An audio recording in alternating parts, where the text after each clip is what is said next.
Ang kwentong ito ay hango sa totoong buhay. Karanasan ito ni Miguel.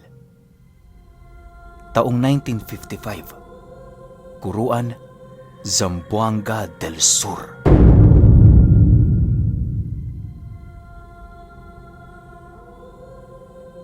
Itong mga panahong ito, kasalukuyang sakristan itong si Miguel.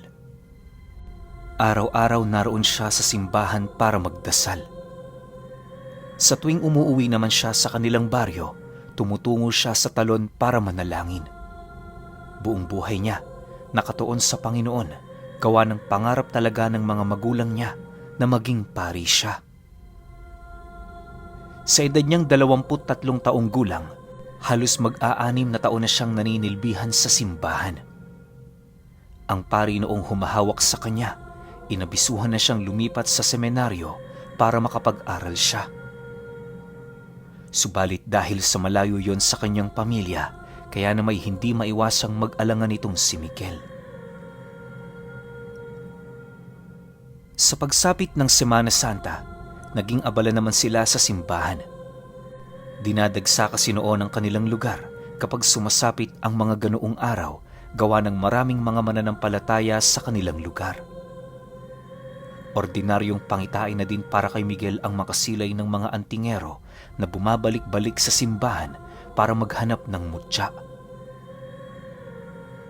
Ayon sa pare, mas mainam na wag na lamang nilang pakialaman ang mga ganoong uri ng tao, gawa ng may mga hinahanap yun sa simbahan na merong kaugnayan sa lihim na karunungan. Dagdag pa nito na, kalakip ng kanilang pananampalataya sa Panginoon ay ang pagrespeto sa mga mandirigma nito. Pagpatak ng Huwebes Santo, nagkataon naman si Miguel ang nagbantay sa simbahan ng gabi. Habang nakaupo siya sa isa sa mga upuan nito, meron siyang nakitang isang lalaki na kanina pang paikot-ikot sa simbahan. Kahit madilim ang lugar, nakatitig lang yun sa lupa na para bang meron itong hinahanap. Maya-maya pa, pagdating nito sa harapan ng simbahan, bigla naman yung napaluhod at kasabay nito ang dahan-dahan nitong pagbungkal sa lupa. Nang masipat naman ni Miguel na sinisira nito ang daan patungo sa simbahan, agad naman niya yung nilapitan habang nagwiwika dito ng, mawalang galang na ho pero hindi ho pinapahintulutan dito ni Padre ang pagbubungkal. Doon na lang ho kayo magbungkal sa malayo. Huwag lang ho dyan. Matapos niyang makapagsalita, tila ba hindi pa rin siya naririnig ng lalaki. Imbis kasi na tumigil na ito, nagpatuloy pa rin yun sa kanyang ginagawa habang patuloy na bumubuka-buka ang kanyang bibig. Dahil sa naging aksyon nito, wala namang nagawa itong si Miguel kundi ang hawakan na yun sa kamay para makausap ng mahinahon. Ngunit bago pa man niya mahawakan ng lalaking yon, bigla naman yung tumigil sa pagbubungkal na parabang nahanap na nito ang bagay na kanina pa niyang hinahanap sa simbahan. Sa pagbunot ng lalaki sa isang bilugang bato, agad din naman yung tumayo habang sumasagot sa kanya ng, "Pasensya ka na, Miguel. Kinakailangan kong gawin ito. Matagal ako naghintay para lamang makuha ang mutya ng langgam."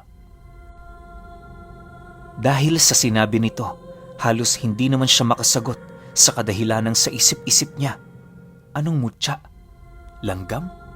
Sa pagkakatanda niya, hindi naman gaanong nilalanggam ang simbahan nila. Kung agimat sana ang hinanap nito, mauunawaan pa niya. Pero mutya, napakalabo naman yata. Ang labis pang ipinagtataka noon ni Miguel, paano nalaman ng lalaking yon ang kanyang pangalan, gayong yun ang unang beses na sila'y magkita.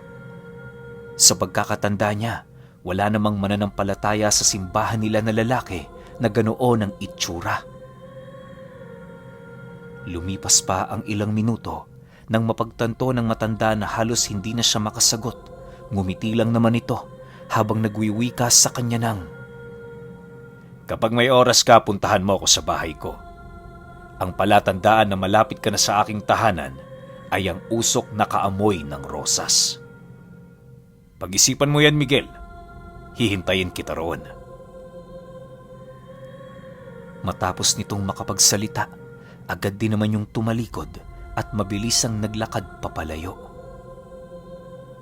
Nang si Miguel na lamang ang nag-iisang naroon, halos hindi naman niya may alis sa kanyang isipan ang pagmumukha ng lalaki at ang tungkol sa mga bagay nitong sinabi. Dahil sa marami silang gagawin kinabukasan, kaya na may pinilit niyang matulog kahit papaano. Kinaumagahan paggising niya, nadatnan niya ang mga kasama niyang sakristan na nananalangin sa tabi niya. Pagtayo noon ni Miguel, dali-dali naman siyang tumungo sa kubo kung saan sila kumakain at nagpapalit ng suot. Lumipas pa ang mga araw. Matapos ang Semana Santa, naging normal naman ang lahat. Nagkataon noong marami siyang ginagawa, kung kaya't hindi niya maipagkakaila na nakalimutan na niya ang tungkol sa matanda. Pero sa pagsapit ng gabi ng Lunes habang mahimbing siyang natutulog sa bahay nila, nakarinig siya ng bulong sa mga tenga niya. Paulit-ulit na pagtawag ng kanyang pangalan ang kanyang naririnig sa isang boses ng lalaking hindi niya mawari kung saan nagmumula. Maya-maya pa, pagmulat ng kanyang mga mata, doon niya napagtanto na ang boses ng lalaking yon ay walang iba kundi ang boses ng antingerong nasipat niya noong gabi ng Huwebes Santo. Sa isang iglap, nanumbalik ang kanyang memorya na merong kaugnayan ukol dito. Dala ng takot at pagkabahala ni Miguel, agad naman siyang napatayo habang mariing pinag-iisipan ang mga bagay na yon. Nagpatuloy ang ganoong karanasan niya ng halos humigit sa 4 na araw hanggang sa hindi na niya yon nagawa pang makayanan. Pagtungtong ng Biyernes, magbabandang 3:00, doon na nagpasya itong si Miguel na hanapin ang bahay ng lalaki.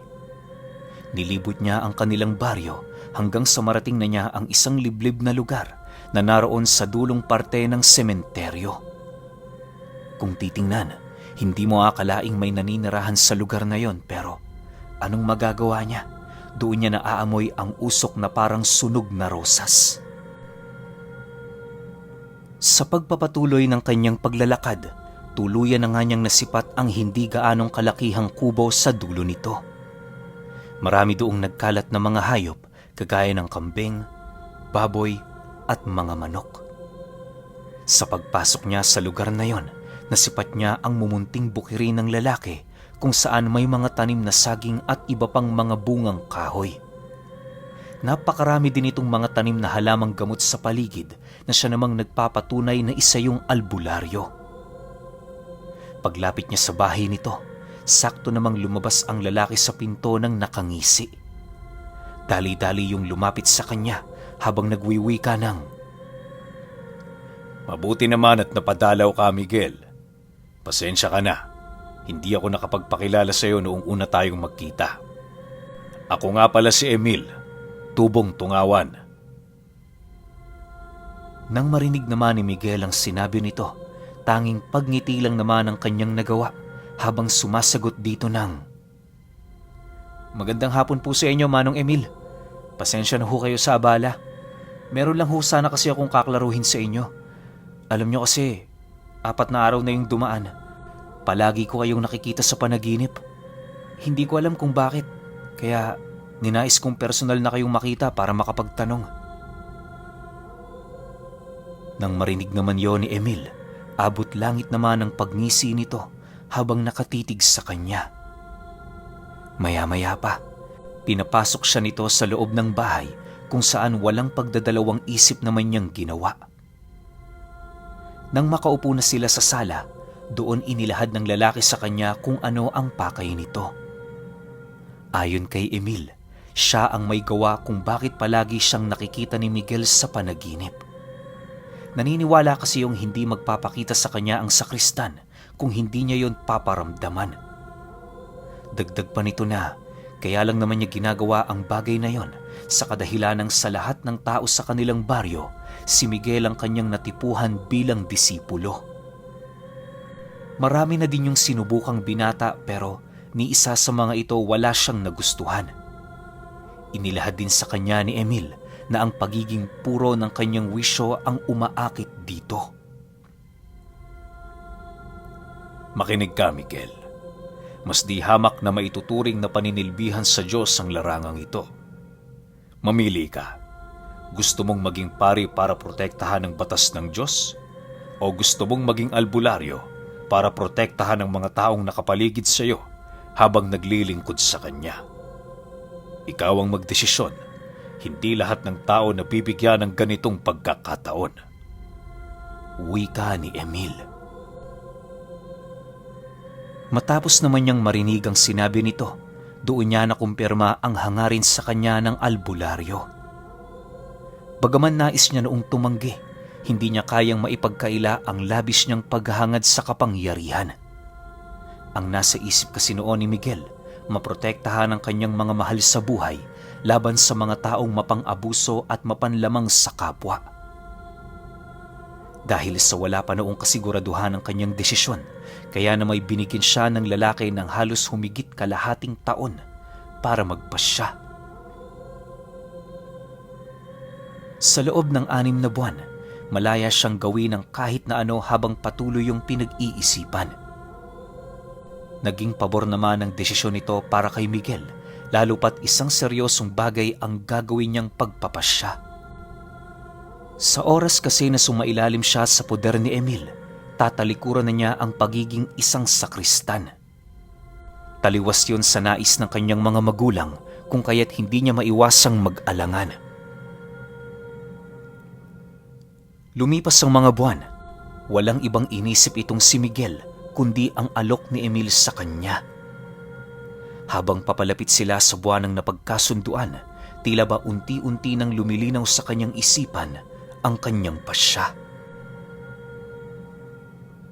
Pagtungtong ng nakatakdang oras, walang pagdadalawang isip niyang tinalikuran ang kanyang pagiging sakristan. Ipinaliwanag naman niya sa pari ang lahat, kaya na may hindi ito tumutol sa kanyang naging pasya. Sa muling pagbalik niya sa bahay ng albularyo, nadatnan niya yung maraming ginagamot. Pagsilay niya sa altar nito, tumambad sa kanya ang malabrasong laki ng kandila na merong 4 na mitya. Nagkalat din sa altar na yon ng mga salapi na maraming inabuloy ng mga taong nagamot niya. Dahil sa dami ng tao, wala namang nagawa itong si Emil kundi ang maghintay. Inabot siya ng hapon kakahintay sa labas ng bahay hanggang sa tuluyan nang nawala ang mga pasyente nito. Nang silang dalawa na lamang ang naroon, masaya naman siyang niyakap ng lalaki. Habang sila'y nag-uusap, ito na din mismo ang nagkumpirma ukol sa kanyang naging pasya. Inilahad din ito sa kanya na roon ding mismong gabi mag-uumpisa ang pagsasanay niya. Hindi niya rin kinakailangan doong tumira, bagkus ang kailangan niya lamang doong gawin, bumalik tuwing umaga at umuwi ng magbabandang 10:00 ng gabi. Matapos itong mailahad ni Emil, binigyan siya nito ng isang talandro na naglalahad ng mga sikreto ukol sa kakayahan ng mga albularyo. Akala niya magiging madali ang lahat pero hindi niya inaasahan na yun pala ang magiging hakbang kung papaano magkakandaleche-leche ang pamilya niya. 2 araw lamang ang lumipas magmula noong naging disipulo siya ni Emil, nagkaroon ng sakit ang 2 sa mga kapatid niya. Yung ama niya, biglang naparalisa ang katawan kahit wala naman yung iniindang karamdaman. Ang labis pa niya noong ipinagtataka ay kung bakit nararamdaman niya ang mabilis na pagkalat ng kamalasan sa kanyang pamilya. Kahit anong gawin ng mga ito, tila bang hindi nito napipigilan ang pagkalugmok sa kahirapan. Dahil sa ganoong karanasan, kaya na may hindi na namamalaya ni Miguel ang dahan-dahan niyang pagtalikod sa Panginoon. 1 linggo pa ang lumipas, namatay ang kanyang ina. Yung napagbintangan nila, isang aswang sa kanilang lugar. Ayon kay Emil, maaaring minarkahan nito ang kanyang nanay nang hindi nila nalalaman. Dagdag pa nito, na ordinaryong gawain lang yon ng mga aswang, lalo pat kumakain sila ng mga karne ng tao. Matapos naman niyang marinig ang bagay na yon, halos hindi maipaliwanag na galit ang kanyang naramdaman. Yung pagsasanay niya, animoy labag na talaga sa kanyang kalooban. Pakiramdam niya kasi, para siyang mababaliw hanggat hindi niya naipaghihigante ang kanilang ilaw ng tahanan. Nang mapansin naman yon ni Emil, doon na nito inilahad kay Miguel ang tungkol sa kanyang kaalaman pagdating sa aral ng usik. Subalit, bago niya yun ibinahagi ng buo, mariin niyang ibinilin sa binata na ang karunungang yon ay nahanay sa panig ng kaliwa. Kapag sinubukan niyang alamin ang tungkol roon, maaaring magkaroon siya ng kasalanang walang kapatawaran sa Diyos na kanyang pinagsisilbihan. Pero ayon kay Emil, na kung nais niya talagang gumante, yun lamang ang nag-iisang paraan.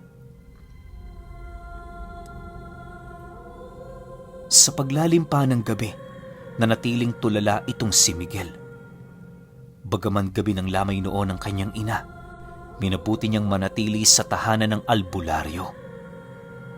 Pagtungtong ng 9:00 ng gabi, doon na siya nagpasya na nais niyang matutunan ang aral ng isang usik. Hindi niya alam pero mas matindi ang kanyang paghahangad na gumante. Nang marinig naman yon ni Emil, bigla naman yung humalakhak sa kanyang tabi habang nagwiwika sa kanya ng, Isang katakot-takot na proseso ang kinakailangan mong maisakatuparan bago ka maging isang ganap na usikan. Taon ang bibilangin para maipaghiganti mo ang nanay mo. Pero dahil sa disipulo kita, ipangako mo lang na ilalaan mo ang buhay mo sa aral na ito at ako mismo ang papatay sa nilalang na yon para sa'yo. kasabay ng pagwika ni Emil ay ang pagbagsak naman ito ng isang buhay na bato sa kanyang harapan. Matapos siyan, inabutan din siya nito ng isang maliit na punyal para isumpa sa buhay na bato ang kanyang pangako. Sa oras na sumumpa ka sa batong yan, matutulad ka sa akin, isang albularyo na usikan. Matagal ko nang pinangarap ang ganito, Miguel, magkaroon ng disipulo na halos kapantay ng lakas ko. Hindi maglalaon, may posibilidad na magiging magkalaban pa tayo. Wika ni Emil.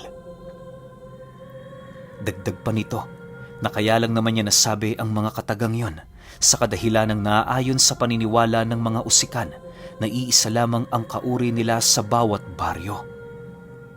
Kapag naipasa na ng maestro sa disipulo nito ang kabuuan ng kanyang aral, maglalaban sila hanggang kamatayan.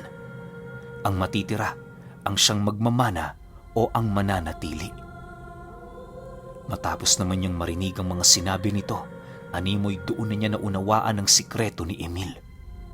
Sa tono kasi ng pananalita nito, tila ba meron yung kinalaman sa pagpatay ng kanyang ina. Upang hindi ito mag-isip ng kung ano sa kanya, ginawa niya ang lahat para maipagpatuloy ang maayos na pakikitungo niya rito. Pag-alis ng kanyang maestro sa kanyang kinaroroonan, tanging pagbuntong hininga na lamang ang kanyang nagawa. Sa pagbalik nito, nasipat niya yung daladala ang gabrasong kandilang itim. Sinindihan ito ni Emil sa kanyang harapan habang patuloy yung umuusal. Pagsilay naman ni Miguel sa mitya ng kandila, bigla namang nanlaki ang kanyang mga mata nang makasilay siya doon ng mga simbolong bagong-bago sa paningin niya. Agad din namang naglaho ang mga simbolong yon matapos itong lamunin ng siga. Habang lumalaki ang apoy ng kandila, mas lalo namang lumalakas ang mga usal ng kanyang maestro. Pagramdam ni Miguel na naisakatuparan na nito ang mga usal, doon na niya yun nasipat na kumuha ng 3 piraso ng uling. Pinabaga yun ni Emil sa siga ng kandila habang hawak-hawak yun ng mismong kamay niya. Pagsilay nila na medyo bumaga na nga ang uling, binulungan ng kanyang maestro ang usok na nagmumula dito. Kung hindi siya nagkakamali, para yung inuutusan ni Emil na puntahan mismo ang nilalang na pumatay sa kanyang ina. Matapos yung gawin ng kanyang maestro, agad din naman itong itinapon sa malayo ang mga uling habang nagwiwika ng, Maghintay lang tayo. Mamaya pupunta rito ang aswang na ng biktima sa nanay mo. Bago pa man sumapit ang alauna ng madaling araw, doon na nga nila nasilayan ang isang matandang babaeng hubot-hubad na pasuray-suray na naglalakad sa loob ng sementeryo. Umaangil ang nilalang na yon na parabang ayaw nitong pumunta sa bahay ng albularyo. Pero dahil sa tindi ng utos na binitawan ng usikan, kaya na may wala yung nagawa kundi ang sumunod na parang isang manika. Paglapit nito sa kanila, agad namang hinugot ni Emil ang dala niyang manika at walang pagdadalawang isip na sinugat-sugatan yon gamit ang punyal niyang hawak. Sa bawat pagbao ng punyal sa manika, rinig na rinig ni Miguel ang pag-aangil ng nilalang. Hindi naglaon, bumagsak yun sa lupa habang patuloy sa kanilang nagmamakaawa. Nang mapagtanto ng kanyang maestro na malapit na yung mamatay, agad naman siya nitong inutusan na paslangin na ang aswang. Dala na rin noon ang kanyang galit, animoy na blanko na ng tuluyan ng kanyang isip na siya namang naging daan para sundin niya ng walang pag-aalangan ng utos nito. Huli na nang maunawaan ni Miguel na napaslang na niya ang matandang aswang. Matapos ang pangyayaring yon, tulala naman siyang bumalik sa kinaroroonan ng maestro niya habang pinag-iisipan ang mga bagay-bagay na kanyang ginawa. Para hindi na mas lalo pang bumigat ang kanyang nararamdaman, inakbayan siya nito habang binubulungan ng, Yan ang batas ng usikan, Miguel. Itatak mo yan sa utak mo. Kapag buhay ang kinuha sa'yo, buhay din dapat ang kukunin mo. Napakaganda ng umpisa mo sa karunungang ito. Isipin mo, hindi ka pa nag-iisang araw sa pagsasanay, nakapatay ka na ng nilalang na nasa panig ng kaliwa. Marami pa akong ilalahad sa iyo sa pagpapatuloy ng paglalakbay mo sa larangang ito. Magmula noong nangyari ang insidenteng yon, naging madalang na lamang ang pag-aaral ni Miguel sa karunungan ng kanan. Ang kabuuan kasi ng kanyang pagsasanay, nagkataon sa karunungan ng usik. Gawa ng, ayon sa maestro niya, bilang na lamang ang taon ng pagsasama nila. Naaamoy na din ito ang nalalapit nilang pagtutuos upang makita kung dapat ba siyang magmana ng karunungang yon. Lumipas pa ang 3 taon. Lahat ng karunungan ng usik, tinatangan na ni Miguel. Nagsimula na din siyang dumistansya sa kanyang maestro, gawa ng napapansin na niya ang pagiging mainitin nito ng ulo tuwing naroon siya sa bahay nito. Akala ni Miguel, hanggang doon na lamang ang lahat pero nagkamali siya. Isang gabi, nang akmang papatulog na siya, biglang kumate ang leeg niya. Pagkamot niya dito, laking gulat na lamang niya nang makakapa siya roon ng buhangin. Alam ni Miguel na hindi ordinaryo ang mga buhangin kanyang nahawakan, gawa ng nangangahulugan ito na merong katulad niyang usikan ang dahan-dahang lumalason at nagbibigay ng karamdaman sa kanyang katawan. Walang sabi-sabi, agad naman niyang kinuha ang ibinigay na talandro at manika ng kanyang maestro at kasabay dito ang taimtim niyang pag-uumpisa ng ritual. Habang tinutusok niya ang manikang yon, iisa lang ang sumasagi sa kanyang isipan at yon ay ang mukha ni Emil na kanyang karibal. Sa pagsindi niya ng kandilang itim, agad naman niyang pinabaga ang mga nakuha niyang uling at kasabay nito ang pagpasok niya ng baga nito sa loob ng manika. Dala ng galit niya at pagbibintang sa dati niyang maestro na yon ang naging pasimuno ng pagkamatay ng kanyang ina, kaya na may doble-doble ang sumpang sumabay sa usok na nagmumula sa kandilang may 4 na mitya. Okay, ito na. Alam ko marami sa inyo naghihintay talaga ng series. Pero kasi nabasa ko na tong usikan eh. Parang way back pa, parang last week pa yata. Sobrang ganda nito, lalo na yung episode 2. Abangan nyo yun. Tsaka, sino kaya mananalo sa dalawa? Ito kayang si Miguel o yung maestro niya? Pahintay na lang ako sa episode 2. Lalapag kagad natin yun. Abangan nyo ha, abangan nyo.